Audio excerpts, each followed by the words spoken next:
The Transition Authority will continue to play its role of coordinating and facilitating the transition to ensure that the county governments have the adequate capacity necessary to uptake the devolved functions. We look forward for your continued support as we ensure a seamless transition to devolved system of government in Kenya. Thank you all, and God bless you. Thank you, Madam Honko. Let me now take this opportunity to invite the Regional Director, Africa Development Bank, Mr. Gabriel Negato, to make remarks. From the African Development Bank.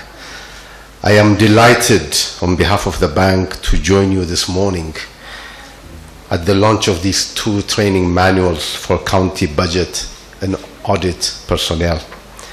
The African Development Bank and all other development partners supporting the PFM reform in Kenya are indeed pleased to have partnered with the National Treasury in supporting the preparation of these manuals, which we believe are critical for the effective handling of devolved functions. All of us here are aware that the national government has been very keen to implement the devolved functions espoused in the 2010 Constitution, supported by the PFM and county government laws enacted in 2012. Your role in preparing the county budget and auditing how devolved funds are utilized is critical to ensuring that government not only realizes its commitment to the devolution process through the timely disbursement of funds, but also in ensuring that government at the local level is accountable to the public through value for money audits and related audit functions. As development partners, we have been following the process of devolution over the last 2 years. We are extremely pleased that the National Treasury has maintained its commitment and disbursed resources to the counties on a regular and timely basis. However, referring to the latest report from the Controller of Budget for the period ending June 2014, we take keen note of the mixed performance by the various counties. While it's clear that the absorptive capacity on the recurrent budget has been extremely high, and indeed too high, the same cannot be said about the developmental budget.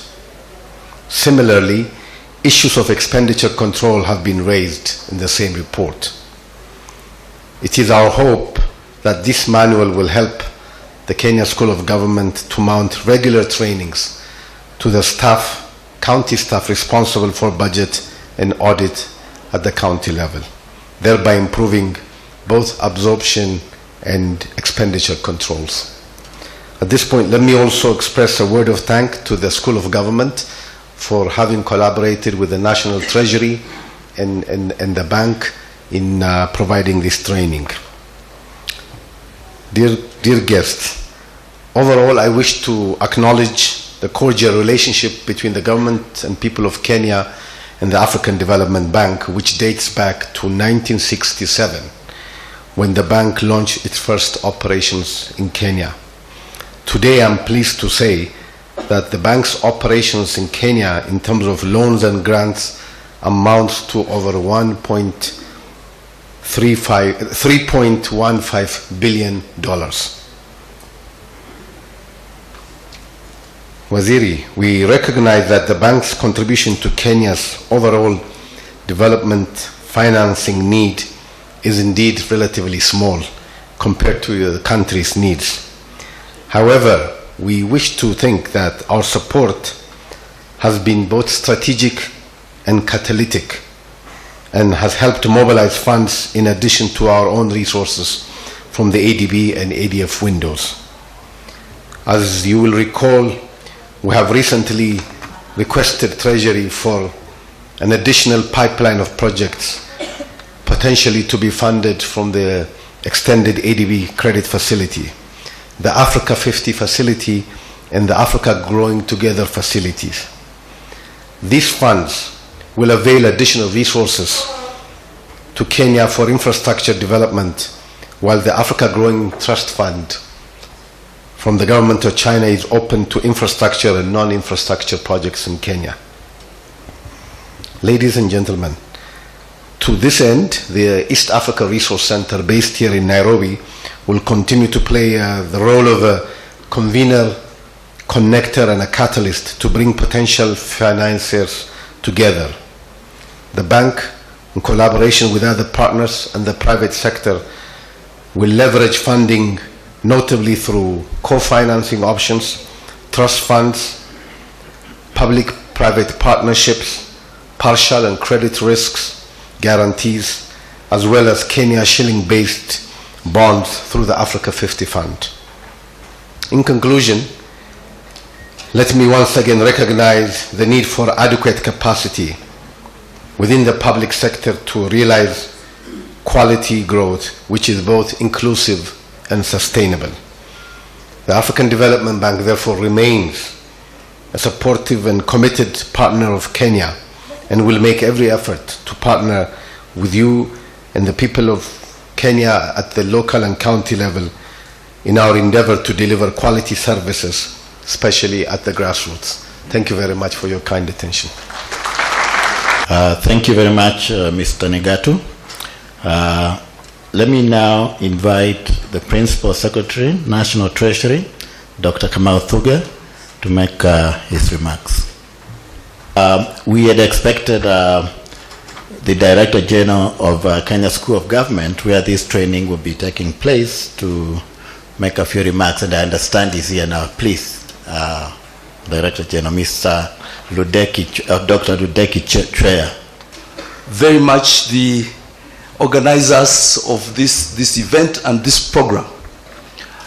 We all appreciate the importance of the budget in driving national development. And we also need not belabor the fact that our resources are always far short of our demands. And therefore, the crux of the matter is in how well we manage those resources so that we can maximize returns from these resources.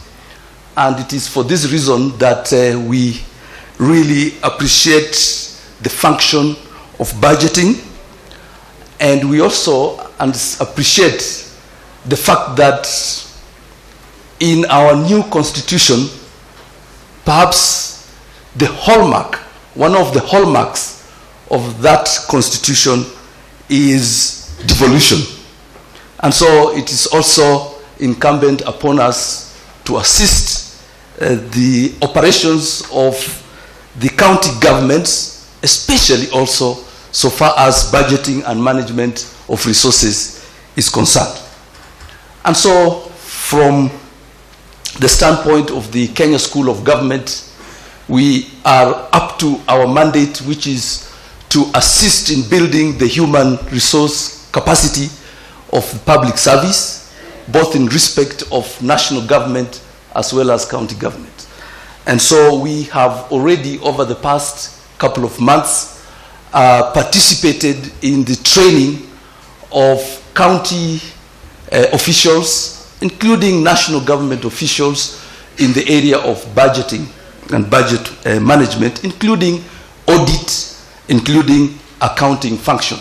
And I was happy recently, our PS, Dr. Thuge, was over at the Kenya School of Government to launch one of the programs in training for budget officers in county governments. And so we will soon also be taking over the management of the IFMIS program that has been so far run by private agency, and I've already written a letter to our PS, Dr. Thuge, to indicate some of the requirements we will need met in order that we can successfully continue with the IFMIS training program. And so all I can say for now is that the Kenya School of Government is ready to participate in delivering the training around this whole substance of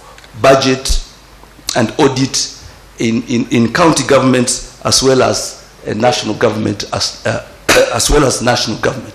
And with those few remarks, ladies and gentlemen, I now look forward to listening to the details of the program, particularly from our Cabinet Secretary.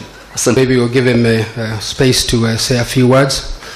The Transition Authority, represented by Angeline Hongo, Gabriel Negato, Regional Director, African Development Bank, other development partners present, county and national government officials, distinguished guests, ladies and gentlemen. Let me start by thanking all of you for finding time to join us during this launch of the County Budget Operation Manual and County National Government's Internal Audit Training Manual. After the promulgation of the Constitution in 2010, the pace of implementing reforms has been tremendous. Of significance is the enactment of various legislative frameworks upon which key institutions have been established. One of the most acknowledged achievements was the devolution of power and decision-making to the county governments that were created following the historic elections of 4th March of last year. This is widely seen as an opportunity to bring the government closer to the people. This arrangement provides citizens with greater involvement over the decision-making process, offers access to development prospects and public services, as well as addressing the needs of the marginalized. So far, we can confidently say the devolution is on track, although there are some teething problems and more needs to be done before we can realize its full benefits. During this short time, a number of studies have been conducted documenting our successes, the challenges we have encountered along the way, as well as ways to improve on what we have been doing.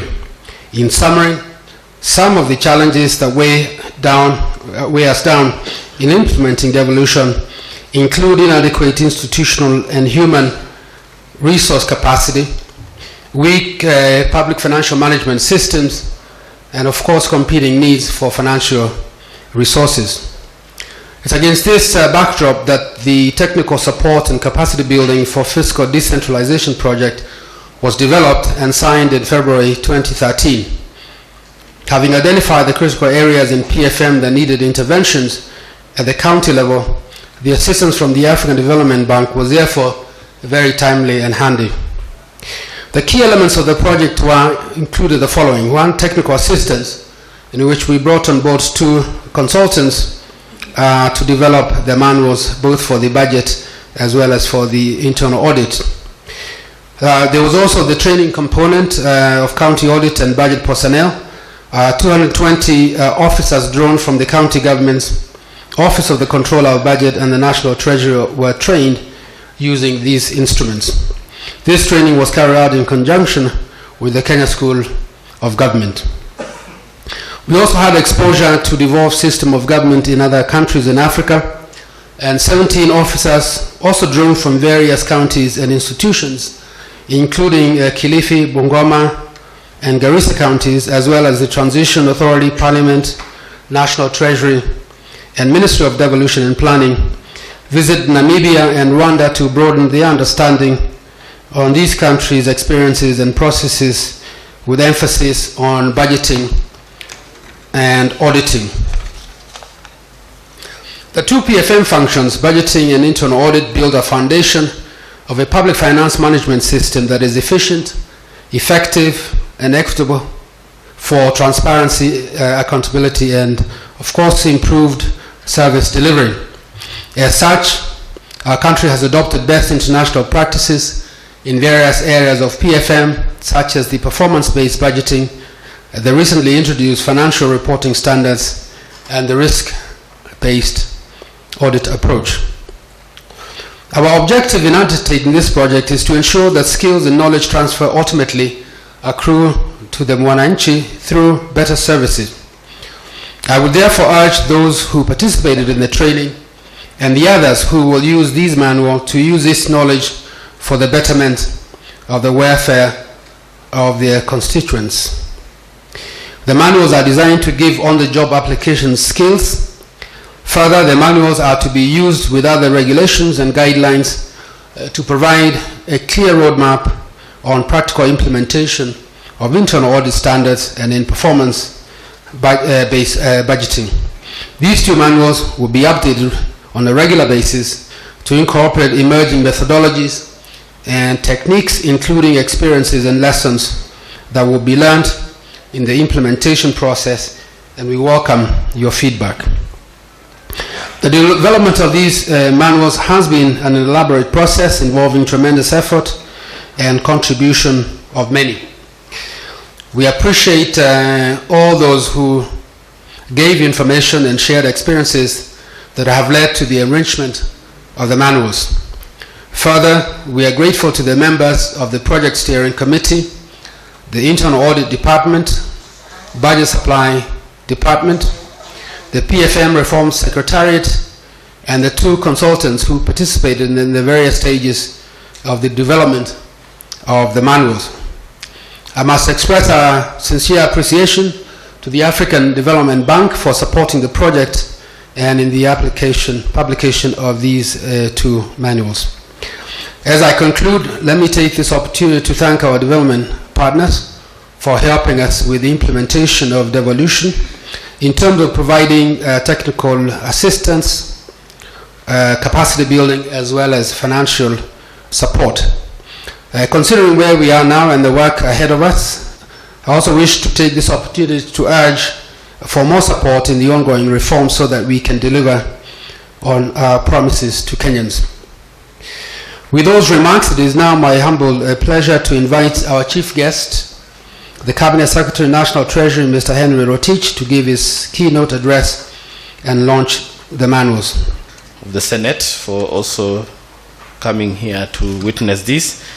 The representative of the Transition Authority, Angela Hongo, Gabriel Negatu, the Regional Director, African Development Bank, Principal Secretaries, Development Partners present, also officials from the national and county governments, distinguished guests, ladies and gentlemen.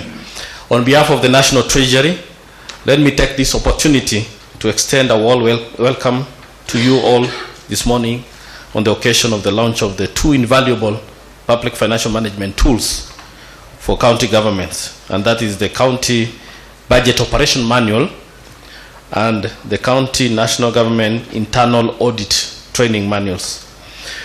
I'm delighted that key players in budgeting and auditing process at both levels of government are represented here today, including facilitators of devolution, such as the Ministry of Devolution and Planning and the Transition Authority. I also wish to recognize those representing other state agencies and departments, and of course my colleagues from the National Treasury. Let me also register my sincere appreciation to the Council of Governors and our development partners for gracing this important occasion. As you may be aware, the government launched the Public Financial Management Reform Strategy 2013-2014 in February, 2018 in February 2013. The strategy is comprehensive, covering the public financial management cycle, and is founded on 7 thematic areas. Fiscal decentralization and intergovernmental relations is one of the key pillars in the strategy. As you will also recall, the Constitution in 2010 and subsequent general election in 2013 paved the way for 2 levels of government that are autonomous and yet interdependent.